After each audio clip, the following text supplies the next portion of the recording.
I'd like to welcome each one of you to our devotional study today. We are in the last end of Luke chapter 14, where Jesus is talking about those who are true disciples of the Lord Jesus Christ. And we've seen that there are many followers, but there are few disciples. There are many who would call themselves Christians, but there are few who are true disciples of Jesus Christ. That was not only true when Jesus was here, but it continues to ring true today. As we've been moving through the last end of Luke chapter 14, we have been looking at the marks of a true disciple of the Lord Jesus Christ. So let's read these verses. We'll review the marks that we've looked at so far, and then we'll pick it up today in verse 28. But as we read today, let's begin in Luke 14:25. It says, "And there went great multitudes with him, and he turned and said unto them, If any man come to me, and hate not his father and mother and wife and children and brethren and sisters, yea, and his own life also, he cannot be my disciple. And whosoever doth not bear his cross and come after me cannot be my disciple. For which of you, intending to build a tower, sitteth not down first and counteth the cost, whether he hath sufficient to finish it?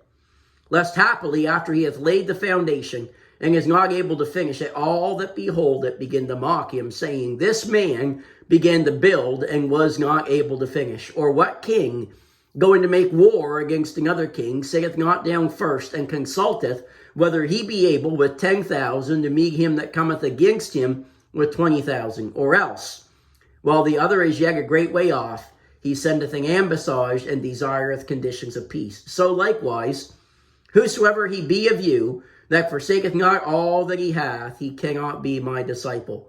Salt is good, but if the salt hath lost his savor, wherewith shall it be seasoned? It is neither fit for the land, nor yet for the dunghill, but men cast it out. He that hath ears to hear, let him hear." So we've been moving through these verses and seeing what Jesus has to say about true disciples of the Lord Jesus Christ. And I mentioned as we began to go through these verses that there are 5 marks of a true disciple. We have dealt with 3 of those marks on the last couple previous days of our devotionals. We've seen in verse 26 that first of all, a true disciple will love the Lord Jesus Christ supremely. Secondly, in the early part of verse 27, we saw that a true disciple is one who will take up his cross. Thirdly, in the end of verse 27, we saw yesterday that a true disciple will follow the Lord Jesus Christ. Mark number 4 of being a true disciple is that a true disciple will count the cost of such discipleship. We see that in verses 28 through 32, that we need to consider the cost of being a disciple. And we see there in those verses that he will weigh his worldly attachments against the demands of the cross, and that he will enter into the race knowing that it will cost him everything that he has for the sake of Jesus Christ. Let me ask you today, what is it that you have that you would not give up for the cause of the Lord Jesus Christ? Friends, that is what is keeping you from being a true disciple of Jesus Christ. I'm not asking you, will you get rid of it? I'm asking you, are you willing to get rid of it? If God asks you to give that up for him, would you be willing? A true disciple will give up anything for the cause of the work of the Lord Jesus Christ. Friends, the work of Christ demands that everything be placed on the altar of sacrifice. And we saw that yesterday in Romans 12:1 and 2. And that is the reasonable service of the Christian. It's a reasonable service of one who is a true disciple of the Lord Jesus Christ. And can I be honest with you today? Very few are willing to pay that price. But those who are willing to pay that price will find a grace for living that the rest never experience. They will find a peace that others cannot comprehend, and they will know power with God and for God that others can only dream of. And when we look at that price that Jesus talks about here, we say, well, to the mind of man, that price is outrageous. But friends, when it is compared with the payoff that comes from it, let me say this, it is an extremely cheap price. So let me ask you today, have you counted the cost of being a disciple? Oh, friends, we have a warning here that we should not make hasty decisions when it comes to being a disciple of the Lord Jesus Christ. In verses 28 through 30, there was a builder that made a hasty decision. He decided he was going to build this house before he really sat down and counted the cost on whether or not he had sufficient to be able to finish this house.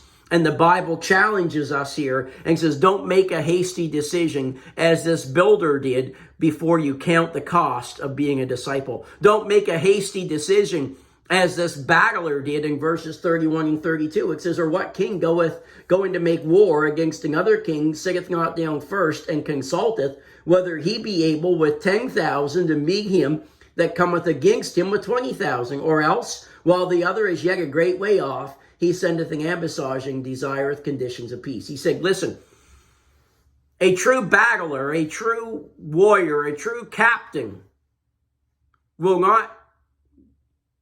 a true sergeant will not send his men into battle until he has sat down and considered the cost of that battle and asked himself the question, do I have sufficient to finish this war? Am I able to take those who I'm going against with the amount of people that I have, or am I not able to stand against them? And they stand and they consider the cost of the battle. And friends, what Jesus is doing here is he is using the example of this builder, and he is using the example of this battler, and he's asking the question, have you considered the cost of being a disciple of the Lord Jesus Christ? True disciples are not just disciples when it is convenient for them, but rather they are disciples whether it's convenient for them or not. And they count the cost of being a disciple of the Lord Jesus Christ. Have you counted that cost? You know, we need some Christians who are willing to take a stand in spite of the difficulty that may come their way. Disciples don't have any problem with completely following the Lord Jesus Christ. Friend, let me ask today, what are you holding back on? Is there something that you're holding back on when it comes to the Lord Jesus Christ? Friends, as long as you hold anything back, you cannot be his disciple. There's a hymn that describes so many Christians today. It says, you have longed for sweet peace and for faith to increase, and have earnestly, fervently prayed. But you cannot have rest and be perfectly blessed until all on the altar is laid. You see, what's keeping many people from that peace and that joy is all on the altar has not been laid. Many start out following the Lord, like the builder. They started to build. He's a picture of those who start out well, but do not finish well. And then there's the battler in verses 31 and 32. Friends, far too many are prepared for peace. You know, they're prepared to follow God as long as things are well, as long as everything's going great. But they're not prepared for spiritual conflict because they've never discovered what the Christian life is all about. Disciples are tested by their complete surrender and separation. And I ask you today, are you holding anything back? Sometimes we're hypocritical in our singing.